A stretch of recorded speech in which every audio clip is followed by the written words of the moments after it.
assume there's no world.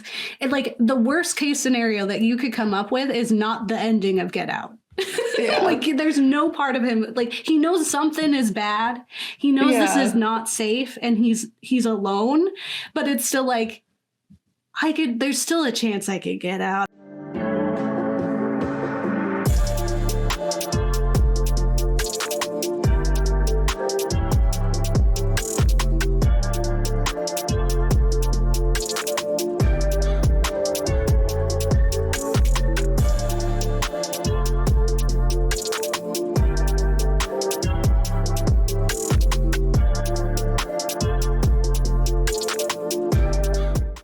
I'm Kat. And I'm Gabe. And we're the Ghouls next door. And we'll treat you like family. But not really. No, we really will. Yeah. Not pretend. We won't put our family members into your bodies. Yeah, because that'd be fucked up. That would pretty messed up. That would be bad. Not a bold assumption, I don't think at all. No, I don't think so at all.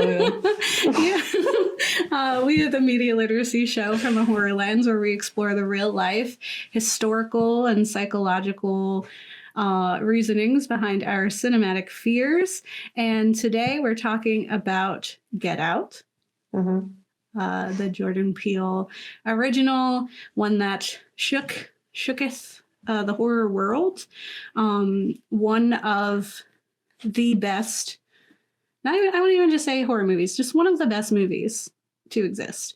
It's also got like some art house horror that I think there's a lot of appreciation for some of the other horror directors. And so he really defined himself as a horror director with this piece.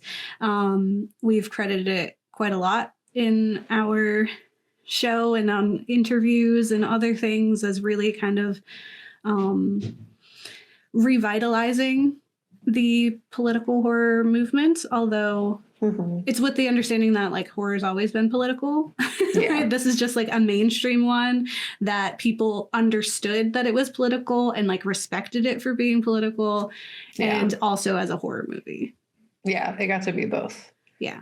Did it win awards? I feel like yes, right? It was in the issue is that it was dubbed a comedy. Oh. So that's the category that it was put in.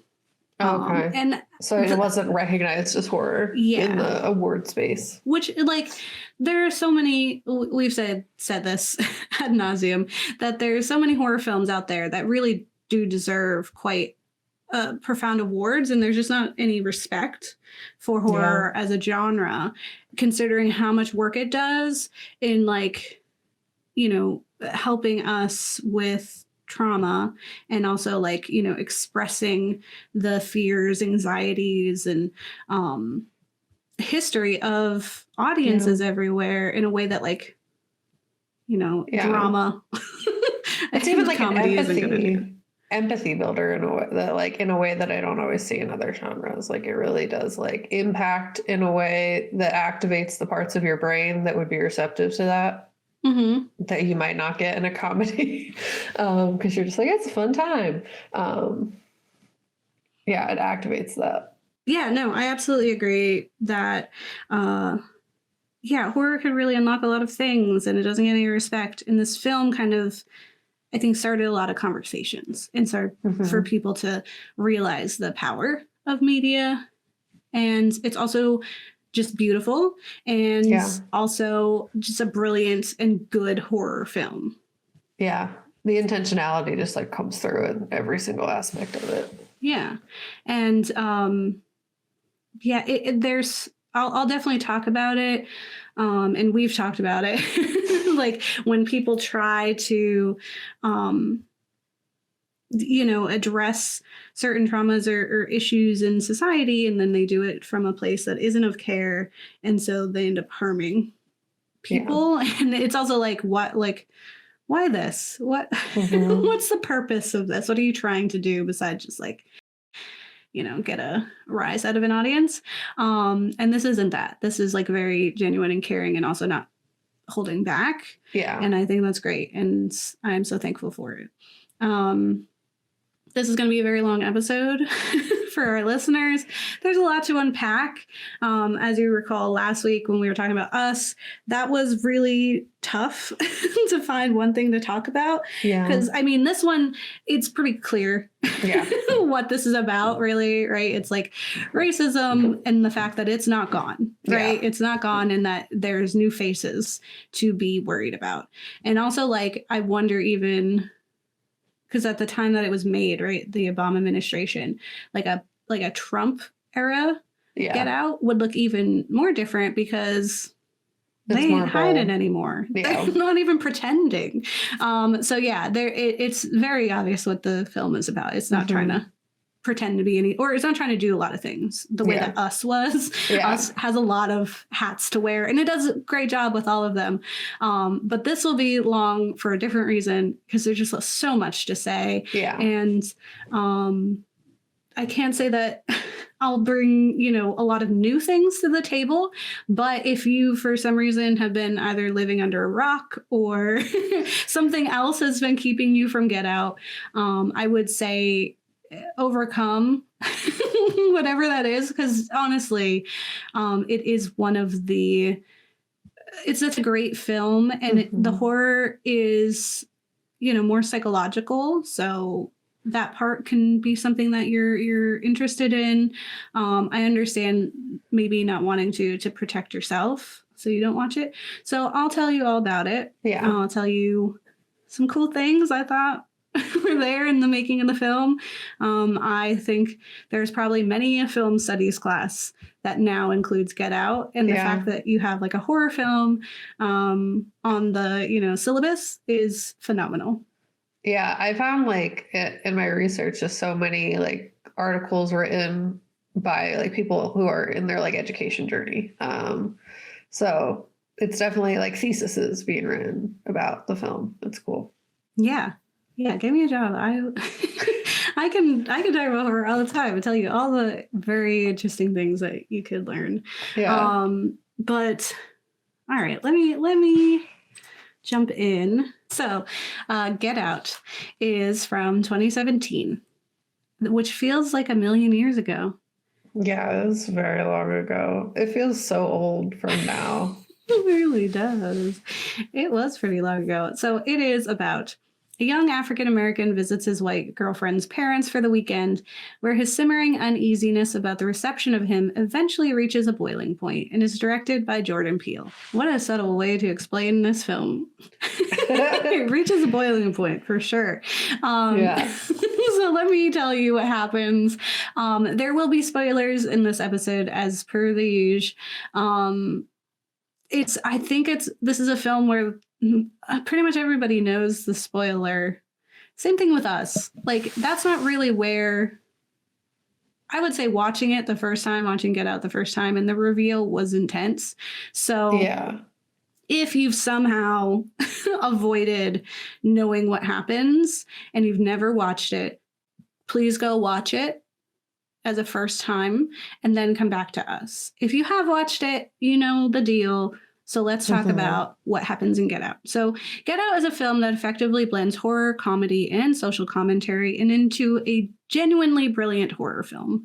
Following Chris, a young Black photographer who is going to meet his white girlfriend's parents for the first time. And inspired by Guess Who's Coming to Dinner, a film in which a Black man meets the parents of his white girlfriend.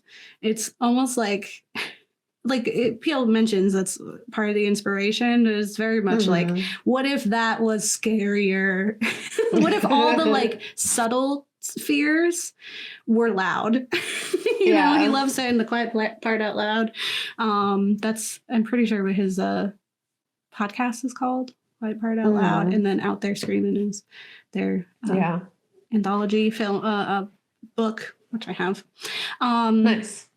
The couple in Guess Who's Coming to Dinner are wealthy liberals, and throughout the film, they must address the latent racism their relationship brings to light when interacting with her parents, who vehemently oppose the relationship.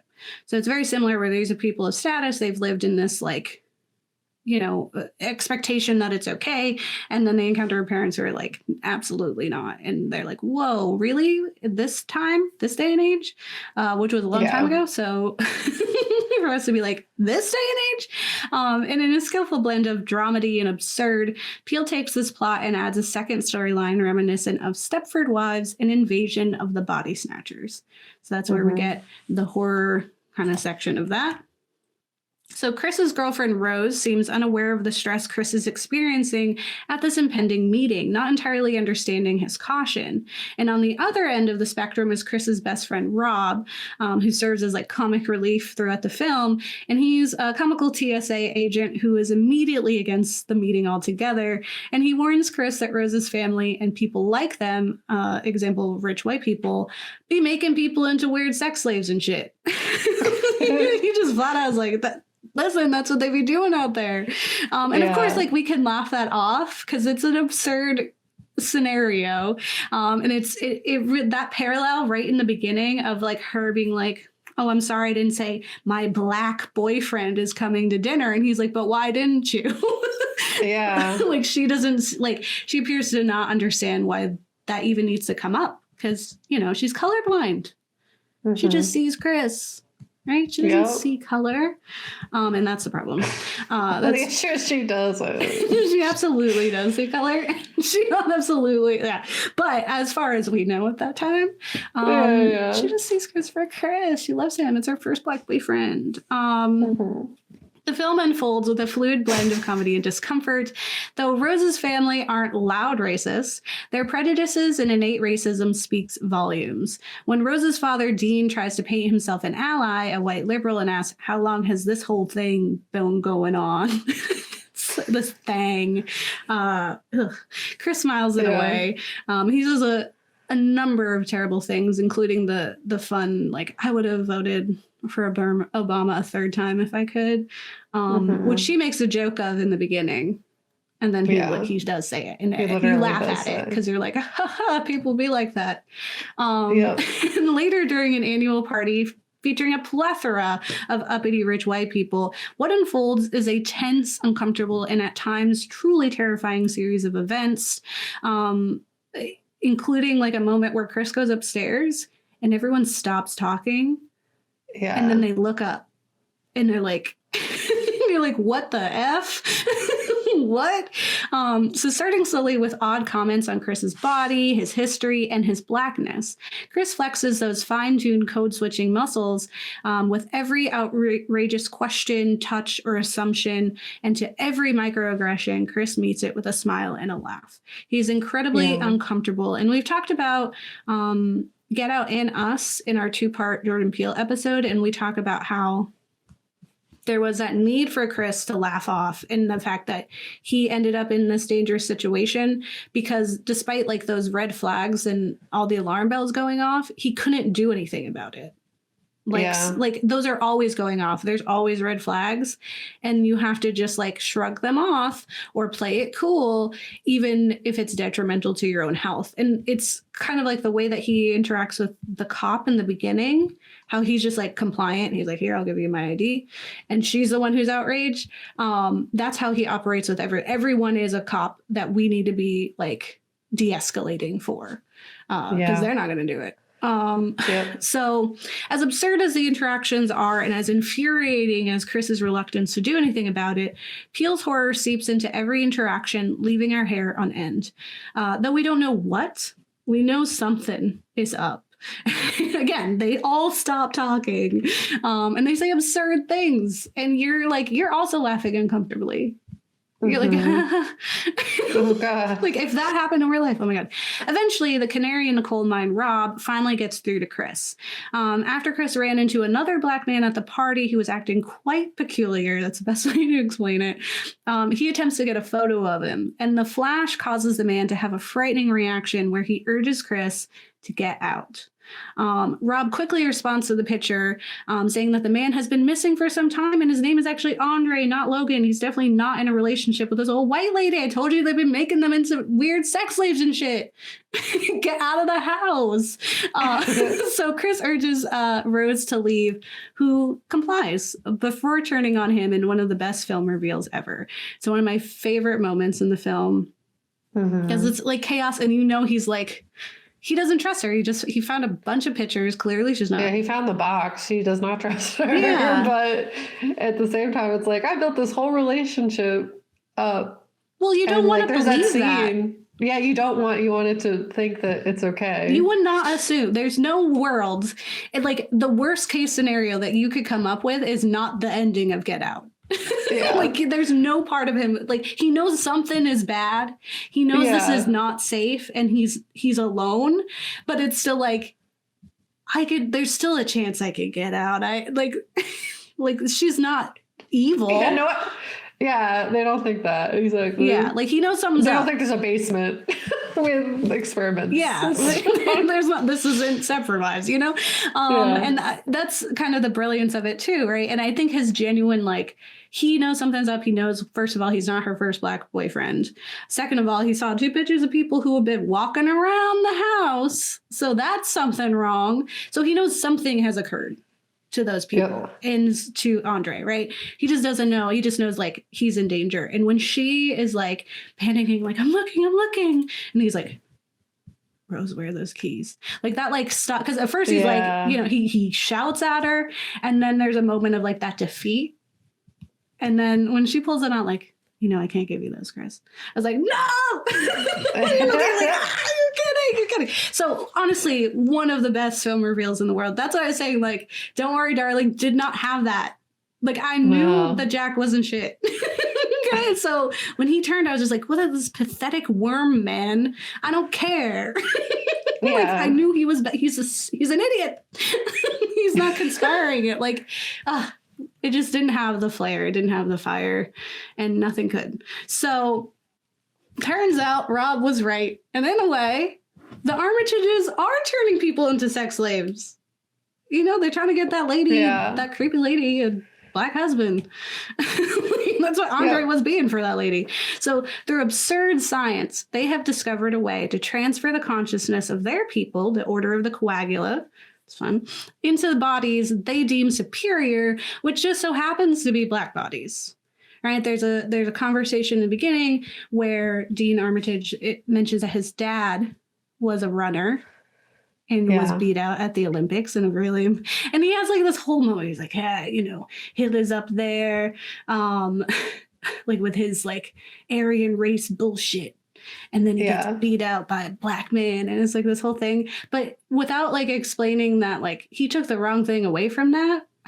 Right? It wasn't like an understanding of the power and, like, appreciation of, like, different races.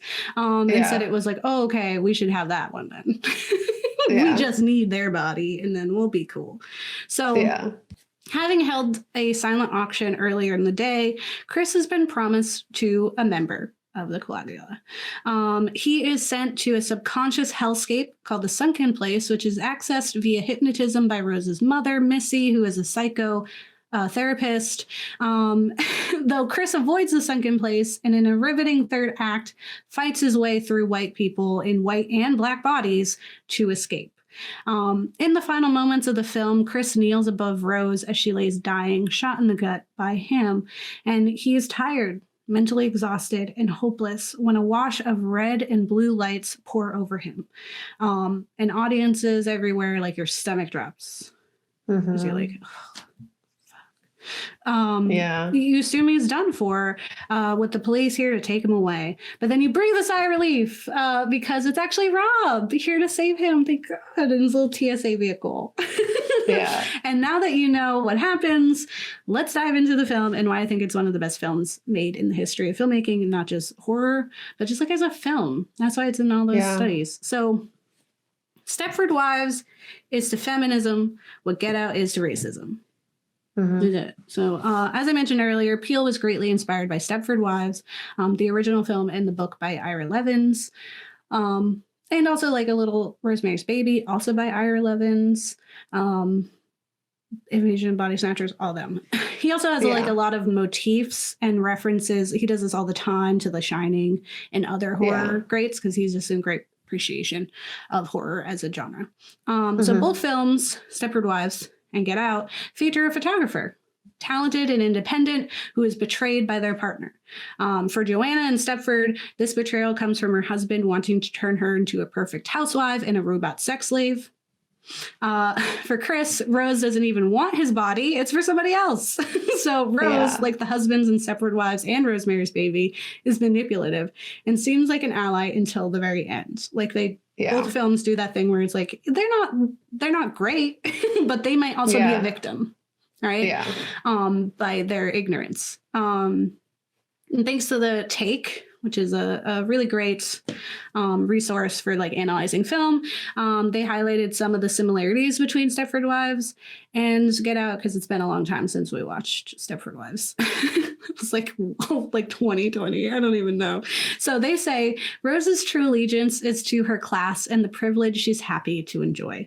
So not to Chris at all. No. The Take also remarks on the sinister absurdity of the technology and plot for both Peele and Levin. So in the film, the horror is revealed as something absurd, outrageous, and exaggerated to exert control over the protagonists, women in Stepford Wives and Black people in Get Out. However, in society, the control doesn't come from science fiction surgery, but instead subtle control that holds power over others, like laws or restrictions or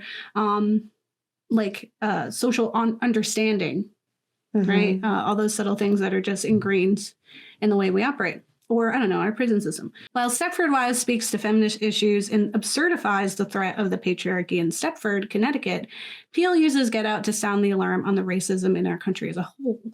The treatment of Chris throughout the film isn't new. It isn't unexpected, but the gross science experiment is an exaggerated representation of the harms of white liberals in our country.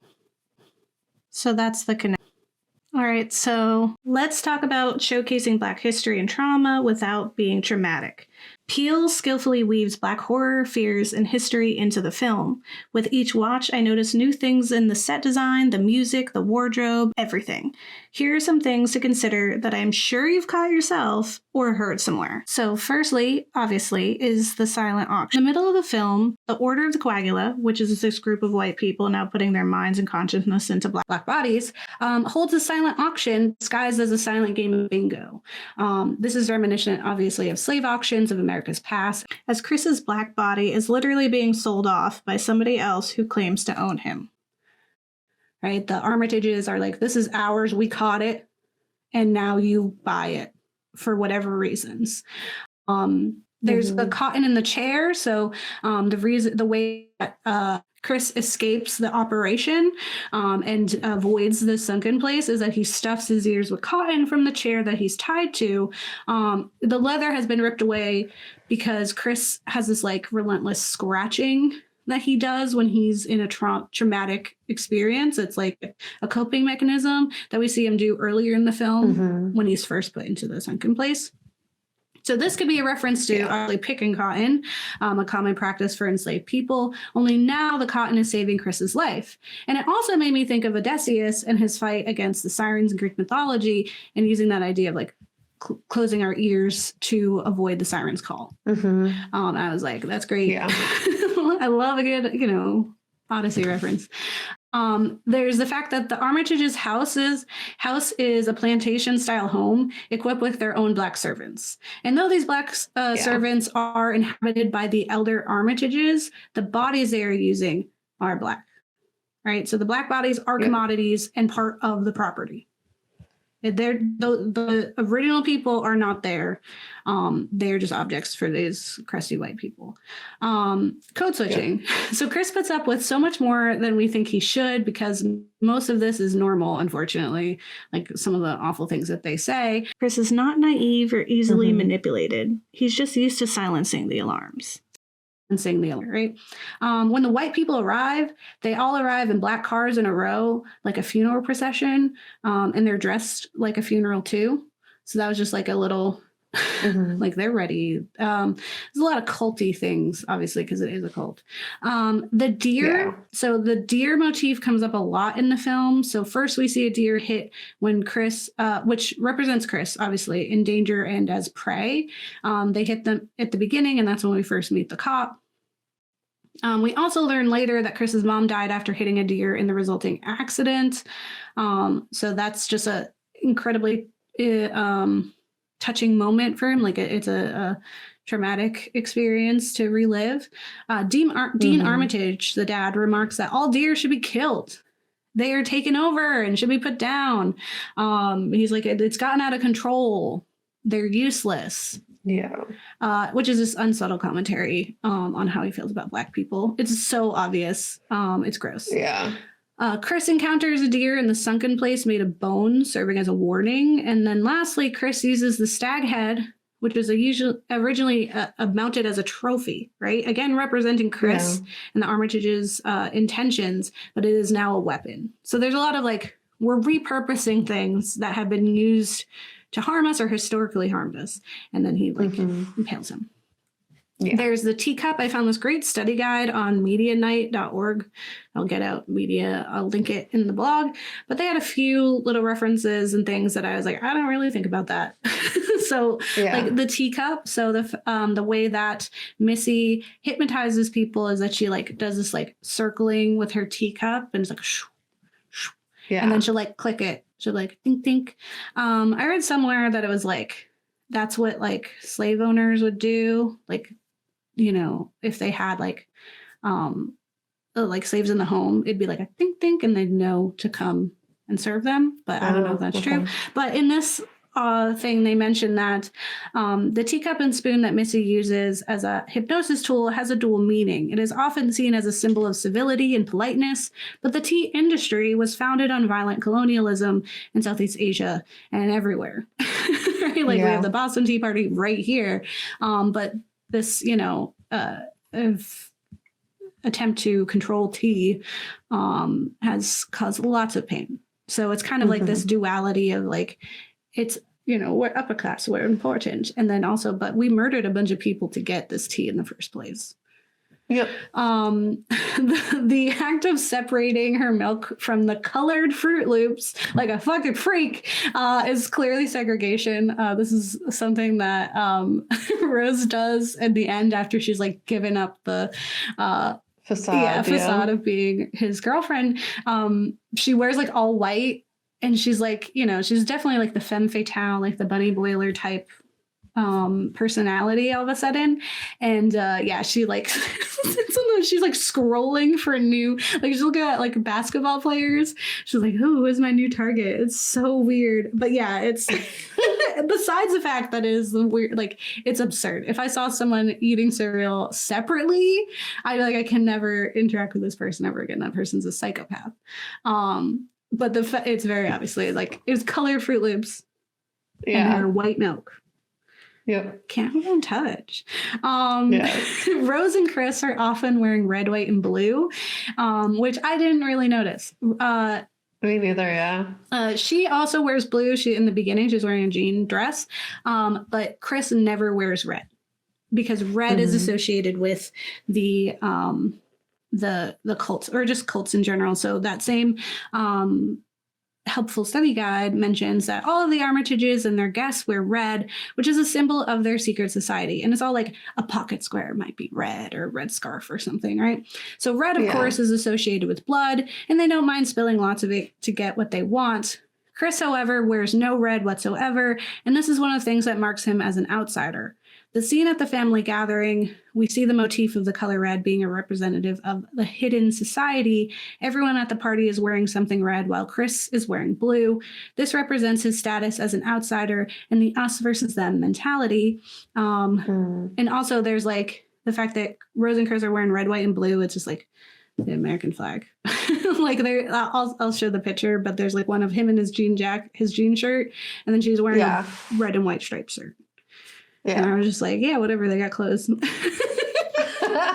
it was intentional from the costume designer. So The Sunken Place, right, acts to push him down and silence him. It's essentially this black void where he watches the world from a tiny screen, like, which is his eyes, right? But he is no longer in control. He's now a passenger in his own body. So the intent is to remove his autonomy and vision. And it's also the audience, right? The Sunken Place is both a theater surrounded in darkness and watched through a tiny screen separated from the content, and also represents the detached Black experience. So thinking of like, the fact that Chris puts up with so much is because he can't always be there, be present, and react in the way that other people can, right? Peele wants us to leave the Sunken Place, us being the audience. He wants us to wake up and get out, wake up to the truth, and to learn from Chris's mistakes, no longer laughing off the subtle cruelties and aware of the real threats. So it looks like a theater for a reason. It's supposed to be like, this is you guys, wake up, right? Chris's camera photography and the commodification of his experiences is also a thing that comes through throughout the film. So Chris is a photographer, and it's reminiscent of the protagonist in Stepford Wives, and he is very talented, and his work is an expression of himself and his community. It's the first thing we see in the film is his work. Right. And he uses his camera as a way to keep himself safe and detached from the subtle horrors around him. When he views the white people through the lens, their words become more preposterous and mean. And he kind of uses it like to separate himself. Like he can look through this lens and he's not like fully present. And his flash also frees two of the Black men from the Sunken Place. Like the fact that he does it for Andre and then Grandpa. I don't know what Grandpa's real name was. But yeah, that like there's a strength in that. Also, the person who buys him at the auction doesn't even care that he's Black. It's not really about that. For him, he wants his eyes. He wants those things that you see through. But that like Chris's eyes and his view, right? The way that he sees the world is his strength, right? Is his independence. It's his power. And so taking that is super cruel. Redbone by Childish Gambino. This is the first song we hear in the film. And it starts with singer and actor Childish Gambino, Donald Glover, who urges the listeners to stay woke, which is a phrase which has become associated with the Black Lives Matter movement and indicates a consciousness of racial prejudice and discrimination in America. But is also an urging for Chris to stay aware of the dangers around him, as it also warns him that they're going to find you and going to catch you sleeping. It's such a great he like Peele's just great at that anyway, of including music and kind of being not so subtle about them. There's also the last thing I'll say about some of the film like things. This is actually more of a language thing, which I'm about to get into, but Rob references Jeffrey Dahmer, and it's not an accident that that's the serial killer he chose to reference, because he's just like, it might be like, you know, like Jeffrey Dahmer or something. He says it kind of as a joke, but it's also real. But even though he's saying it in jest, Jeffrey Dahmer is specifically a serial killer who sought out Black and brown boys for his own sick reasons. Like he had very specific reasons for seeking them out. There are a lot of disenfranchised, vulnerable people, so they didn't get any help. And he was most harmful to Black communities and is known for eating and experimenting on his victims. So that is an intentional choice of serial killers. Because he could have said Ted Bundy. But he did. He specifically said that. They're both pieces of crap. But language is also super important in the film, serving as both foreshadowing and confessions of a character's true intentions, such as Dean's rant on the deer population. But some other things I caught in my many rewatches were Dean says something like, in the beginning, he's given the tour, and he's like, it feels like there's a piece of grandmother in the kitchen, like. And then they walk in a little and Georgina's right there. Which is like, spoilers, that's grandma.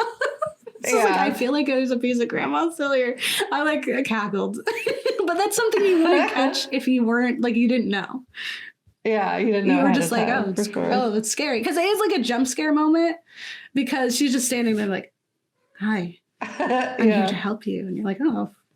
Rob also mentions the robot sex slaves, which is exactly what Stepford Wives are in the first one. That's what they're trying to do. It's like really silly. The main title is called Sitsilitsa Kwa Wahanga, and I'm totally probably butchering that. I apologize. I don't speak Swahili, but it means listen to the elders in Swahili. And the translation to the words throughout are brother, run, listen to the elders, listen to the truth, run away, save yourself. And in some of the study guides and things I was reading, it was like obviously Swahili, because it would be like a native language, but also because we, like the way that our ancestors communicate with us is usually in this disconnected way, right? Like we get the energy, we get the vibes of what they would be doing to us, but we can't always understand like exactly what they're saying. So there would be still that barrier of like translation. The wrong language used by Black people in the film, who are actually white people, is a great way to unsettle the viewers and keep them aware of something being off. Like even the fact that like Andre didn't know to like pound it, like it's the thing. I'm sorry, Logan. And just the eeriness of Grandpa talking to him, just like, she's one heck of a gal, isn't she? And you're like, the F. And I think of the short story Where Are You Going, Where Have You Been by Joyce Carol Oates, which is one of my favorites, where a young girl encounters a strange man who uses outdated language and is later revealed to be the devil. But like as she's talking to him, she's like, why are you saying that? Like that's old. Like no one says that anymore, old man. But he's like performing human. So like there's little subtleties that you're like, that's weird. Like he's standing weird.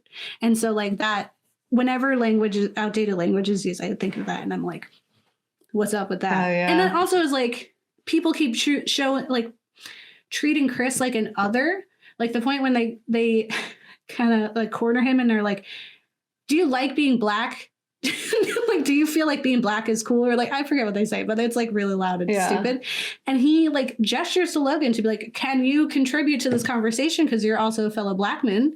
And he's like, I love being Black. It's such a pleasant experience.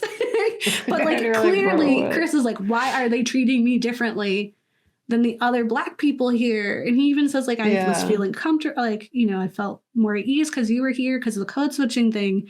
And then he realized that he can't uncode switch with these people. That's the whole thing. And then the last thing I'll say, and I'm sure there's so many more, please tell me.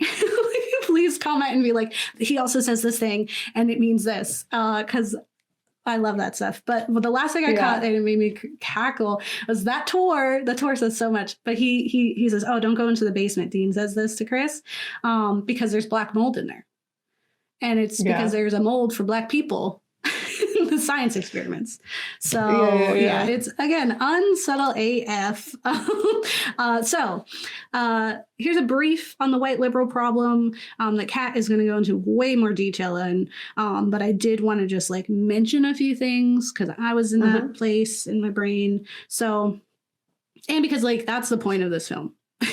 So, firstly, Peele was strategic in choosing this family and the behaviors of them and their friends as the villains, right? So Peele has spoken in interviews about working to address the post-racial lie, that's what he called it, that we found ourselves living in during the Obama administration. He wanted to show that racism was still very much alive and well and just as harmful, if not more, when wielded quietly by the white elite liberals, right? So just as Kat has explained often in our show, almost constantly, right? It is dangerous to other or monstrosize people as it disconnects us from their actions and allows us to ignore responsibility, right? If we say they're a monster, we're humans. So we're in no way capable of doing such monstrous things. But then we're not privy to the fact that that is just a person too, and that people are capable of harm, right? Anybody is capable of harm. So by not choosing to have these villains be right-wing nut jobs, neo-Nazis or rednecks or just like the obvious villains, he removed the ability to monstrosize them in that way. To be like, well, those are just ignorant assholes, right? Those are just the, sisters of the Confederacy or whatever, like brush it off. And I know that I've met people like the Armitages before, right? Have you? Cat listeners, like you have, right? You've talked to someone like that. Yeah, but honestly, if you're a white person, you also have relatives that do that. Yeah. And you have to call them out all the time. So I dated someone and their whole family was kind of like that. Like I'd peep, like they were this family. Like watching it the first time, I was like, I've been in this house. Like I've been in this house and I've had that like the laugh and like the discomfort, and like I am light skinned, right? So it was like, imagine if I wasn't. Like if I was like my Florida color, it might be a little different as things are going on. So but yeah, absolutely, I've met the Armitages before. Walking around. Saying things like out of pocket. In that, again, referencing that great study guide I found, Peele said he wrote them as the kind of people I'd meet at parties who were eager to tell me they voted for Obama, but whose attitudes can be considered just as patronizing and as dehumanizing as those of more obvious racists. It's even more dangerous because they aren't like, they're pretending, right? They're hiding it. Right. So the Armitages and the Order of the Coagula would think they aren't racist. Actually, they would imagine the world is post-racial. And the proof that shows that they're not racist is the fact that they chose Black bodies. Didn't they? Like they couldn't be racist if they think Black bodies are good enough for their experiments, right? Sure. However, this appreciation for Black bodies is specifically through the lens of controlling and using the bodies, right? There's no autonomy, there's no actual like humanity that's involved in that. So they would think that appreciating in any way the Black bodies they couldn't, that the Black bodies that they're intending to use, that they couldn't be racist. And it reminds me of that like comment I made about how Olivia Wilde must have been like, well, wouldn't it be more racist if I didn't cast this woman as Margaret who dies and is ignored by all the white women? You know, like I feel like that's where her, like she'd be like, it'd be more racist if I was worried about that, right? Like, let's colorblind cast it. And it was like, whoa. Like we said this so many times. As soon as you cast a Black person in a film like that, you have to consider what that does. Because it does change the narrative completely. The same way, like, you know, George A. Romero did not intend to have a Black protagonist in Day of the Dead. But it changed the whole story when he gets gunned down by militia at the end. Yeah.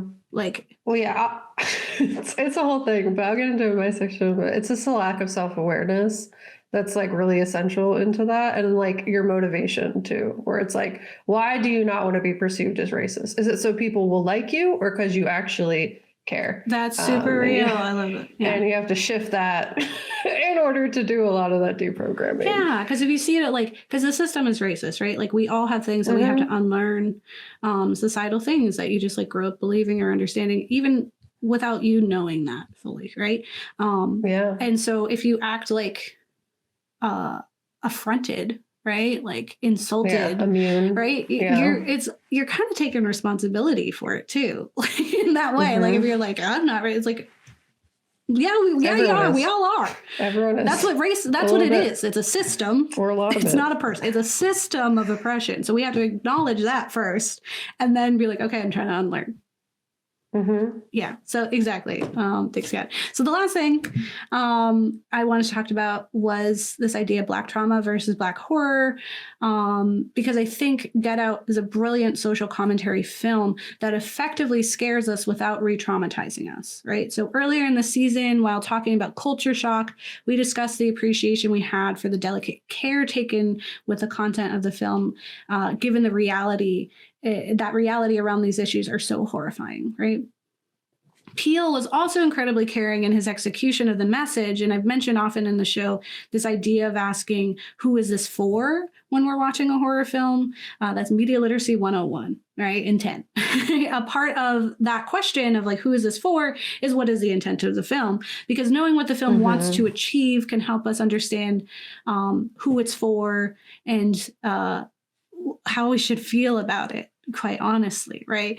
And if the film's intention is to educate an unknowledgeable audience, like an ignorant audience, and reveal the horrors of a community, a horrors a community is facing, then it most likely isn't for me and others like me, because we'd be living it. Like, I don't need that. Like, I don't need it in that way, right? And it runs the risk of re-traumatizing us and the folks who are in it, and most likely does not add anything new to the dialogue. It's just trying to catch people up.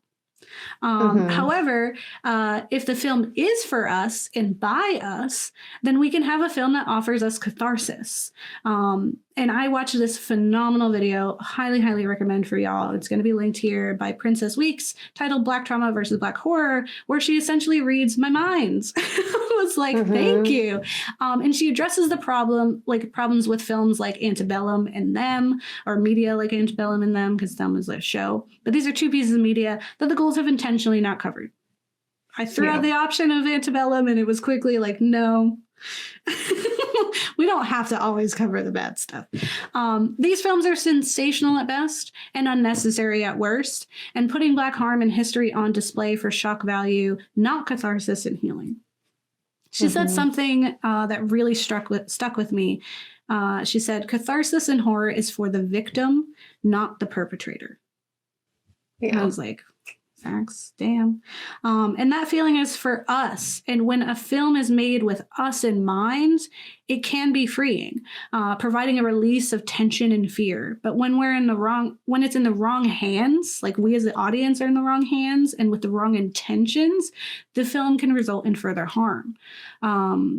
Princess Week also mentions like she has a full discussion about the location, like the role of suburbs in horror and the history of subjugating that, like in the classic horror film People Under the Stairs, which one day we will cover.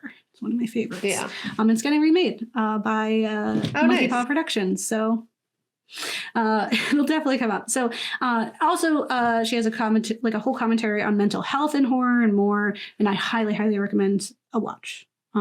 Give it some looks. Originally, Peele had an ending in which Rob does not come to Chris's rescue, right? And this is where the trauma, I think, would have come. Instead, in that first ending, which is the alternate ending, it's a white cop, which I believe is the cop from the beginning, who locks him up. And it's a depressing ending, and one that the audience was undoubtedly expecting. It's that thought we had when we saw the red and blue lights, the sinking feeling of like, great. And there's always absolutely there's space for bad, like not happy endings. I love those. When that happens sometimes, like when evil wins sometimes, I'm like, okay, yeah, because that'd be what reality is sometimes. But sometimes you got to give us a break, right? It's the catharsis. Yeah. Are you trying to hurt us or are you trying to give us catharsis, right? So that was the original ending. And Peele later rewrote the ending, explaining that in the political and social state of the world, people needed a release and a hero. And this is what he had to say. Now, I wrote this movie in the Obama era, and we were in this post-racial lie. This movie was meant to call out the fact that racism is still simmering underneath the surface.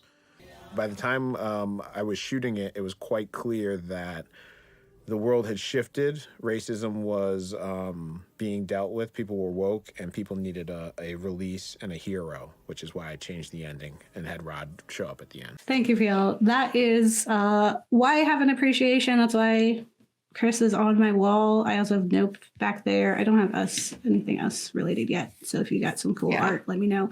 But there's just it's just an amazing film. And I hope Peele doesn't make me feel so bitter for liking him soon. Me too. But Kat, why don't we get to you? Yeah. So I'm going to cover a few things in my section. It's going to be a lot of like quotes as a heads up, because I just don't want to take or speak center myself on that, I guess. So I just want to use other people's words and amplify those words. So we're going to be discussing white liberals and performative activism. So specifically, Jordan Peele's Get Out serves as a stark reminder of the insidious nature of ingrained racism, often more perilous than overt racism. It critiques the performative and ingenuine safety many white liberals present to be perceived as good, or at the very least avoid the label of racist, that well-intentioned white people disrupt racial progress, upholding the systems that ultimately benefit them. And it's also a call out of the lack of self-awareness many people who look like me have to the systemic and ingrained way racism has infested our minds through almost every facet of our upbringing and socialization in this country.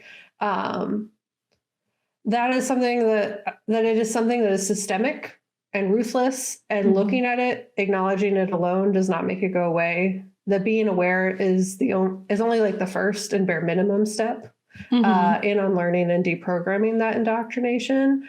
And we've discussed on our show many times the roots of this indoctrination in various facets of society, from schools to media, healthcare, redlining in neighborhoods, and beyond. The roots of this country, the foundation it was built upon, is it.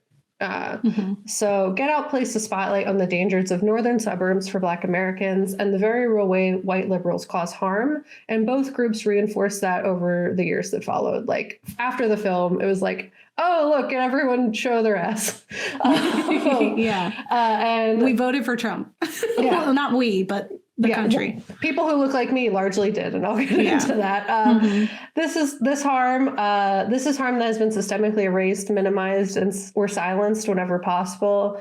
Every episode and every day I learn of another messed up thing this country has done or is doing in the name of racism, capitalism, and white supremacy. And my goal here is to shine a spotlight on voices who have been unpacking this further and provide some like next steps, which will be at the bottom of our show notes. So a big impact that this film had, as Gabe said earlier, was that it validated the experiences of those who already knew and opened the eyes of many who didn't.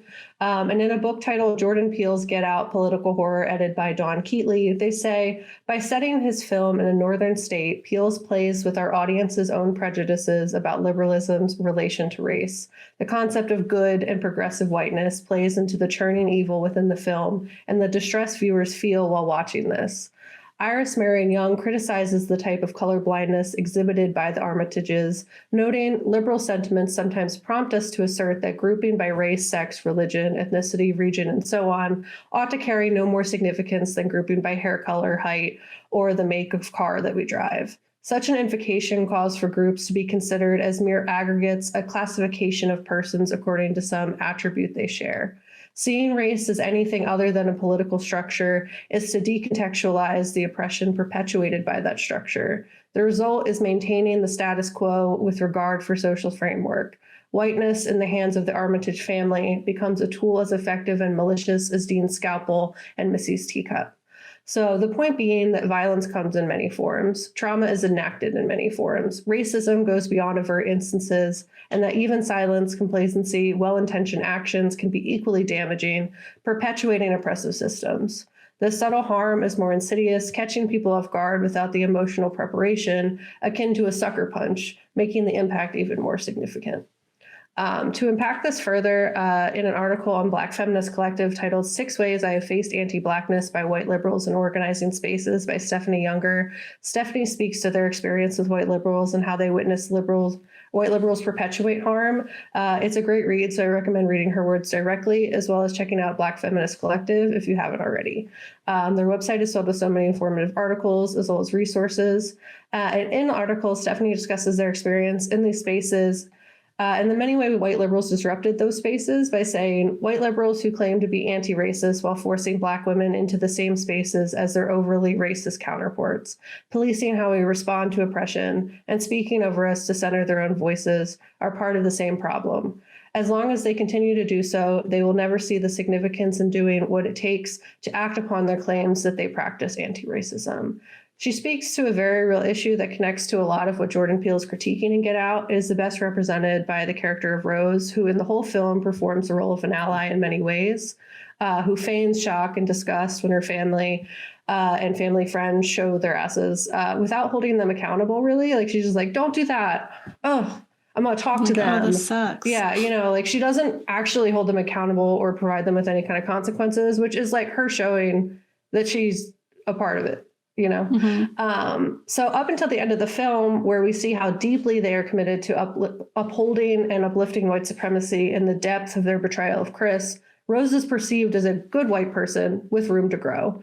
And in the article titled "The Scariest Part of Get Out" was the Trueness to Life by Jordy Davis on the Black Youth Project. They say, certainly, however, none of these people would see themselves as racist. Rose's father would have voted for Obama a third term. Jordan Peele thus reveals the pernicious racism behind white liberals who may celebrate the Black body, Black music, Black accomplishments, and yet still cannot see Black people as autonomous and human. So while not every white woman is kidnapping Black people for the Coagula experiment, the harm done by white women historically through words and actions centering tears or complacency is pervasive. I am not immune. White women are not immune to this problem. So performing the trappings of an ally without reconciling, unpacking, and dismantling one's own connections to the system and unconscious biases is as shallow as posting a Black square on Instagram. Without doing the work, you will, as a guarantee, end up hurting the very people you claim to want to help. And the article goes on to highlight the way historically white women will prioritize white supremacy above feminism and racial equity. So they say, despite our frontline work in the fight for liberation of all oppressed peoples, Black women are blamed for the division of the world over our valid critiques of white liberals and their participation in anti-Blackness and their loyalty to white supremacy. This is backed up by the election of Trump and white women voting for him in large percentages. They continue to say, as long as white moderates aren't affected, they are complacent with injustices that affect the most marginalized people. For example, in 2016, 52% of white female voters threw the communities Trump targeted with his racism, misogyny, etc., under the bus to preserve white supremacy. Despite the Clintons' complicity and heavy policing in Black communities, 94% of Black women who voted in the 2016 U.S. presidential election chose Hillary Clinton. Despite the anti-Blackness within the feminist movement that continued after the 2016 election, many Black women still marched in January of 2017 and continue to advocate on the front lines of many fights of gender justice, while the white women who support Trump fought against it. The reason for this is clear. Societal structures have historically prioritized race over gender, and especially in the context of white supremacy, white women, despite gender challenges, often benefit from racial privileges tied to being white. So some white women, consciously or unconsciously, prioritize preserving white-centric systems over addressing gender-based issues. This perpetuates racial inequities, lacking accountability and self-reflection. And instead of accountability, defensiveness or denial arises, leading to hypocrisy when they police Black women's responses to oppression, rather than holding other white women accountable or other white people accountable. Stephanie Younger goes on to say, white liberals often see more significance in silencing Black women's legitimate critiques of those who have a vested interest in white supremacy, instead of speaking to the white women who supported Trump and holding them accountable for their decisions. Black women are not often afforded the same conveniences of being oblivious to the so-called lesser evil of our oppressors.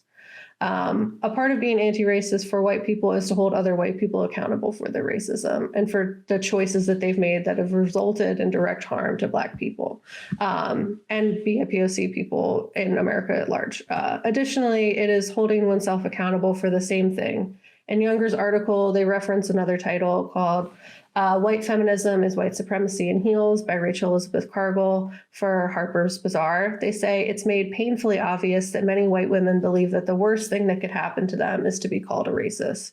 Seeing your child gunned down in the street by a police unjustly is much worse. Being turned away from medical care due to race or underlying biases by medical staff resulting in death is much worse. Being harassed by authorities only to be challenged or charged yourself instead is much worse. And Younger continues that to get defensive and center oneself embodies the white liberal who accuses Black women of attacking them when they are not part of the community who is accustomed to be under attack. When it comes to anti-Black racism, white liberals often view themselves as exceptions, but not beneficiaries, and complicit as long as they are not actively challenging themselves. Instead of listening while I was doing the emotional labor and challenging their intentions, white liberals often said, "I'm really sorry you feel that way." White-splained and policed how I should respond to the harm, instead of stating how they will do better and follow through on those actions. And they saw more importance in their comfort and feelings, more significant in their good intentions, but not the negative impact of their actions have on Black lives. So in our show notes, I have cited many other articles outlining the way white liberalism and perceived good white people can perpetuate harm in organizing spaces.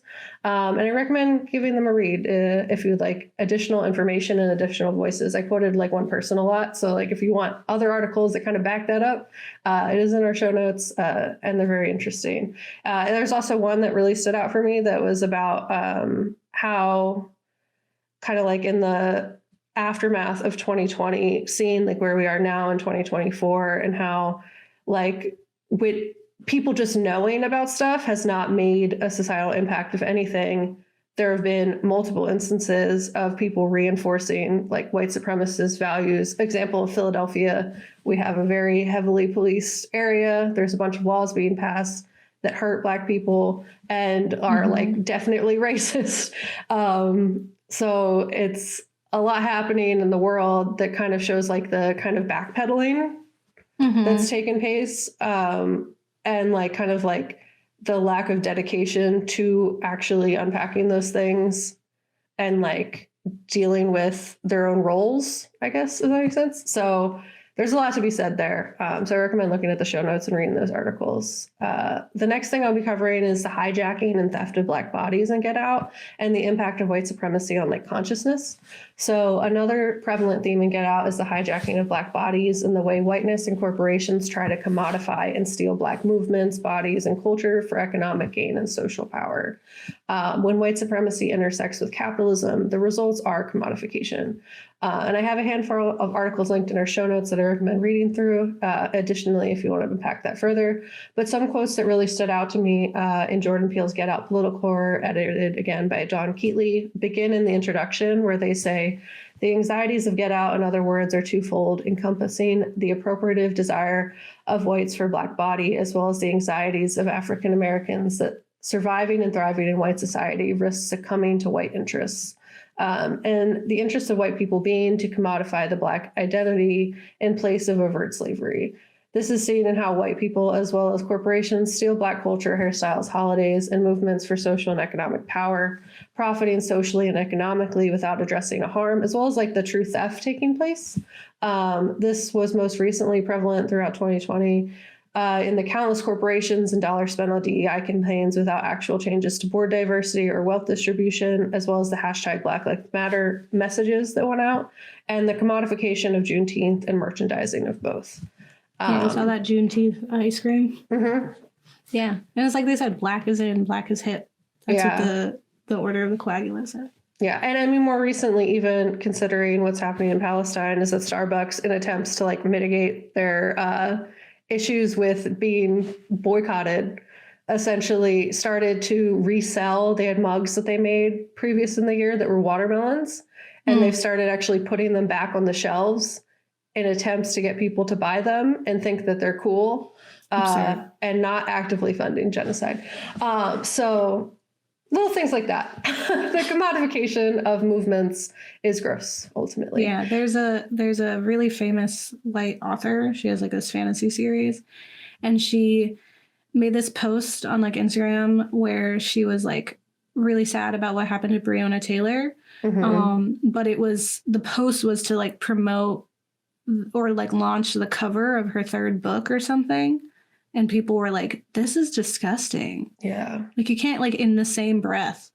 Yeah, do that. That's, people will be showing their asses. Yeah. It's a lot of ignorance. And whether intentioned or not, people do show their ass. Within the film, we see the very literal manifestation of this theft in the Armitages theft of Black bodies. And in a later chapter of Jordan Peele's Get Out Political Horror titled Scientific Racism and the Politics of Looking by Kayla McNally, they speak to the exploration of scientific racism in the film, stating, the coagula serves as a modern iteration of scientific racism and that both have the same goal, the control of Black bodies.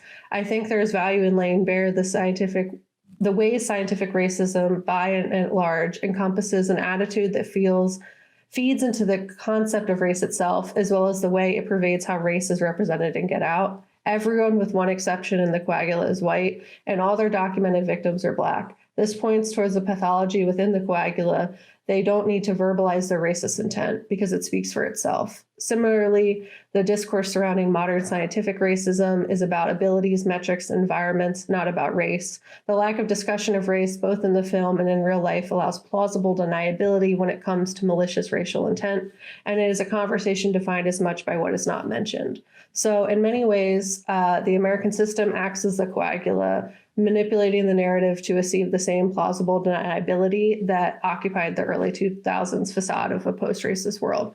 In the erasure and controlling of the narrative surrounding Black liberation and Black history, these structures seek to gaslight our perceptions of reality, kind of like the Mandela effect, and thus limit our understanding of what is, what was, and what could be, knowing that if we do not have the context of our own history, we will not be able to understand the insidious way that the system harms the enforcers of the system, the same way institutions that create textbooks, ban books, and minimize/erase historical context surrounding American history, all with the goal of skewing our collective understanding of what the true depth of what harm is taking place in the hopes that we will not rise against it.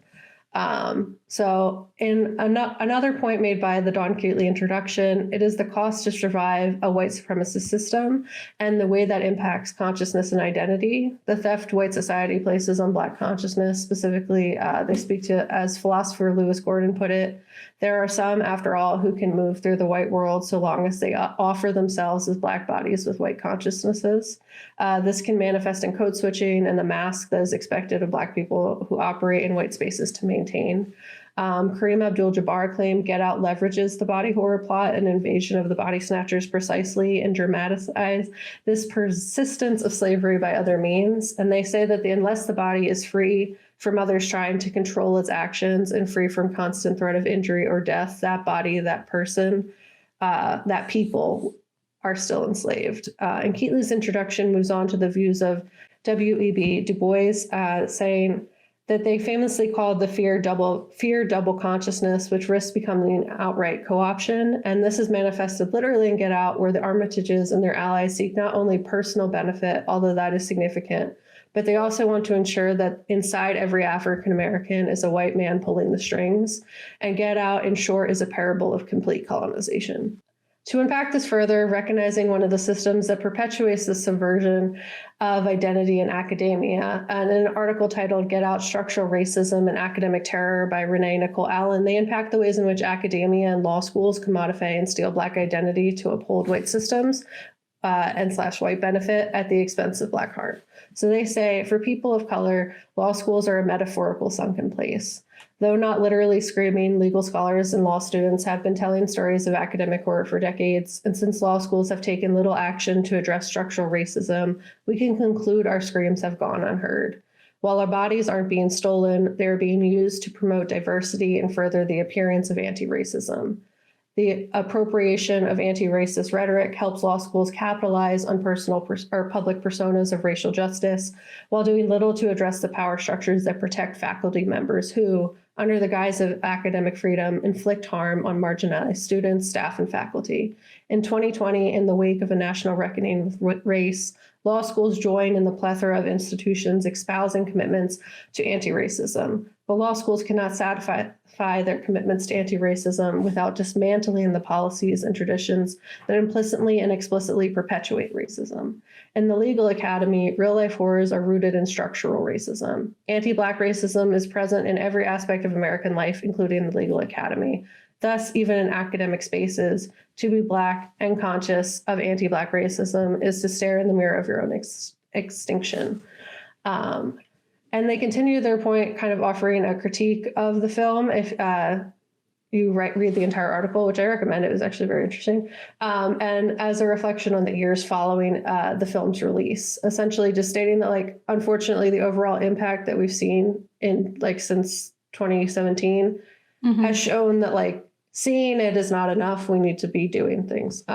So considering anti-racism and particularly anti-Black racism, years of public displays of Black harm has resulted in minimal progress in terms of structural reform, equity, and positive experiences for Black people.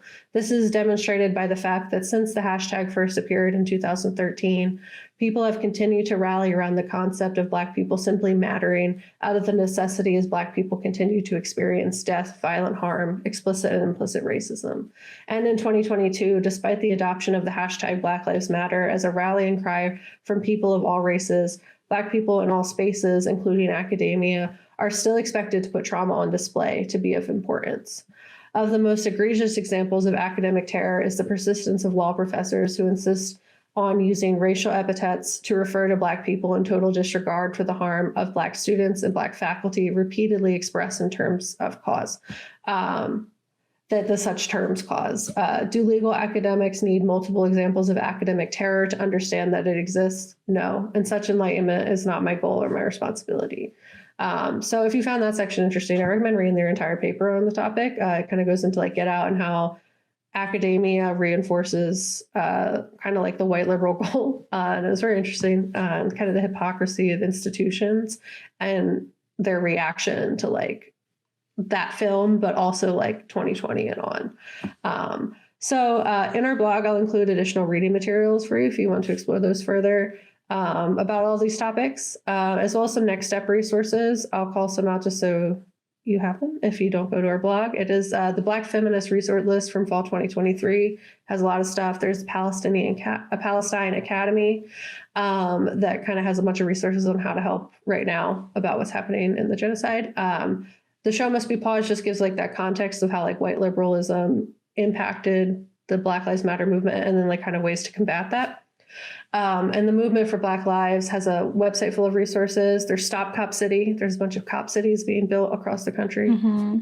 Lots of ways to stop that. There's a resource list there. I found a Black neurodiversity resource list, which is super interesting. And then a list of anti-racism resources for those who are like trying to continuously unpack racism in the structural form and how to deal with that and how it's ingrained in our bodies. So that's the whole thing. Yeah. I think when, you were talking about like the movements of 2020, because it's really like the film was made in 2017, right? And the mm-hmm. wave of racism is gone now. Obama time was when mm-hmm. he was like, writing it. Then he was making it. He was like the movements had started, right? And I think similarly, like we have the same reaction to like, who is this for, right? Like who are these movements for, these demonstrations for? And as you were saying, like people know, right? Mm-hmm. All of 2020 was dedicated to revealing the violence, the horror, and it's not the first time, right? No, like Rodney King also, revealed a lot of those horrors too.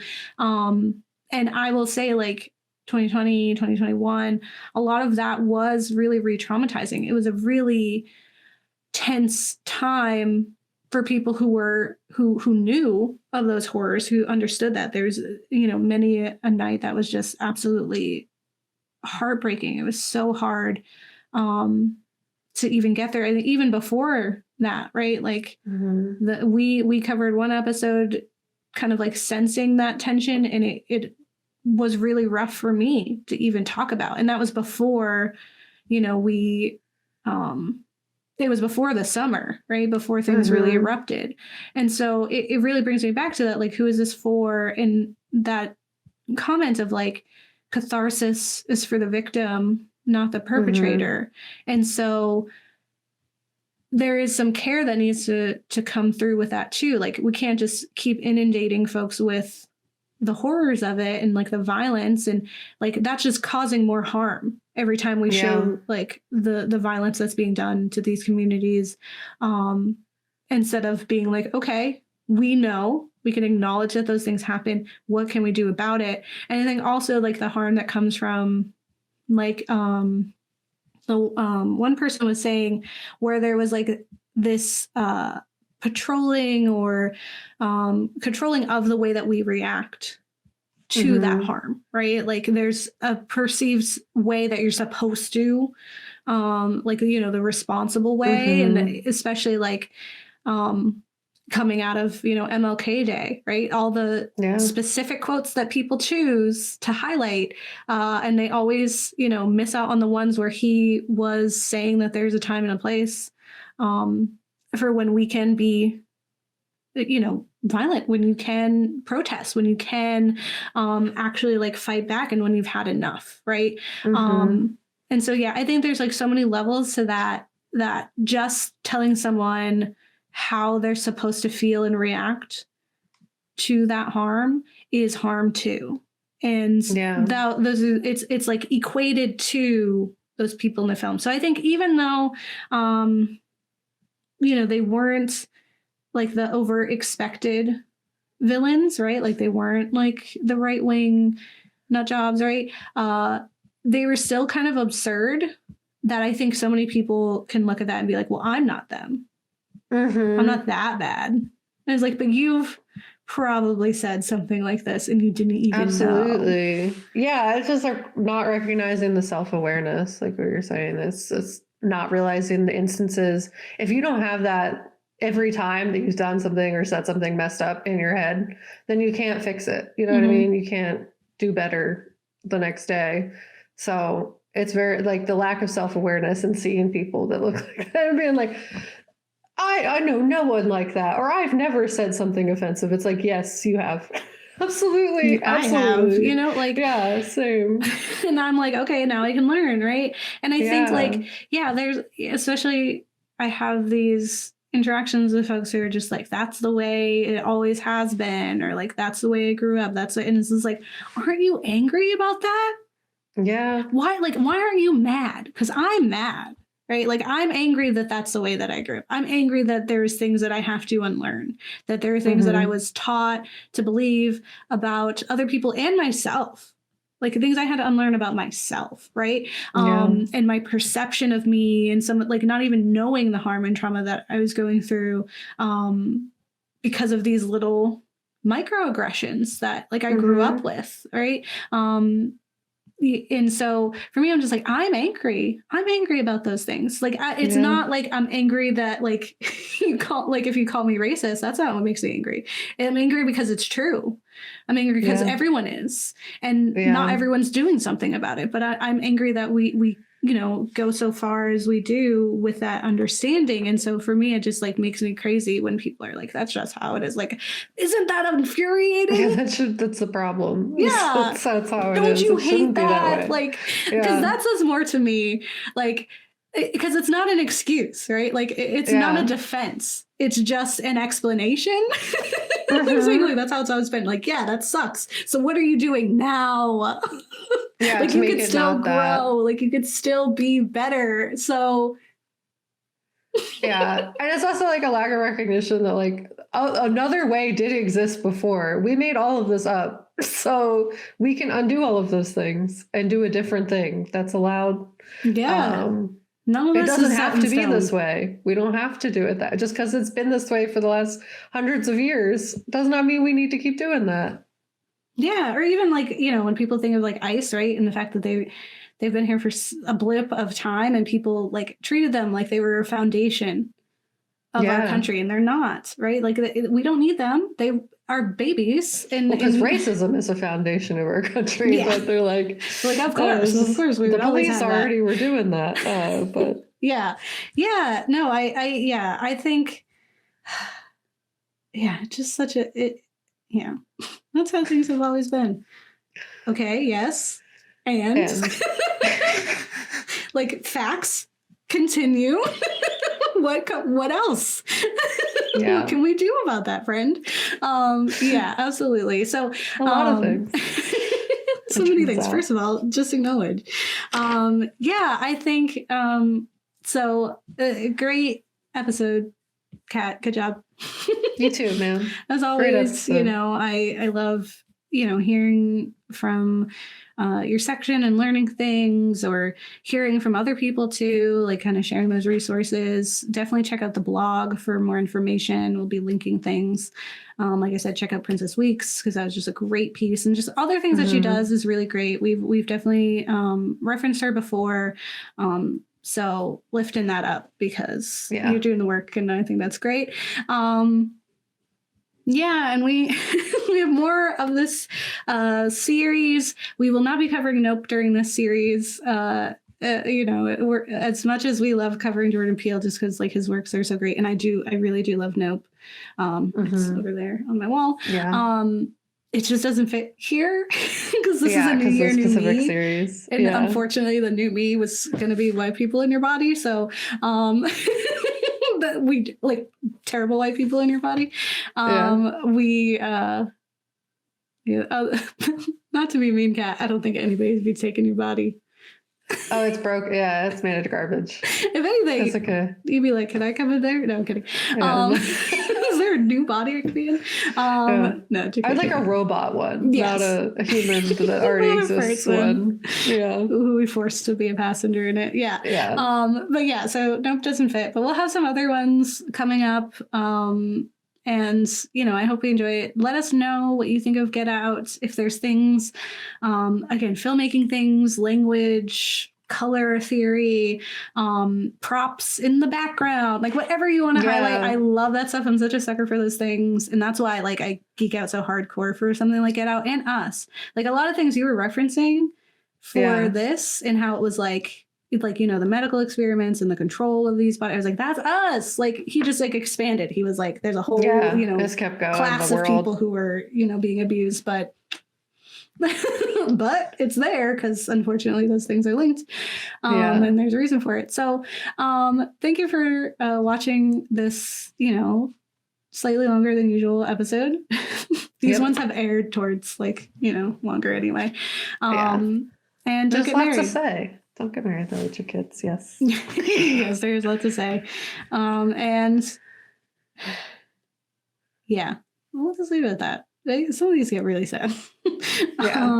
Or your kid totally ruins the plans of a cult and fights back.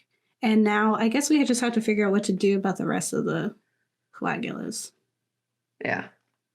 Yeah, and I did in the ideal scenario, she would be murdered, everybody. That's what we would have been better. Or not better, but in real life, better. Yeah. Maybe he'll go to court. But we saw how even the black cops reacted. It was very clear that the system of justice was not going to serve in this scenario. I don't even think he could talk about it because then they would know. Yeah. That he killed them. I will say, though, probably a benefit is that most likely she never posted him. He was there, yeah. Or that nobody knew they were together besides Rob, probably. And so he'd be like, oh, shame. Shame what happened to those rich white people in the woods. Yeah.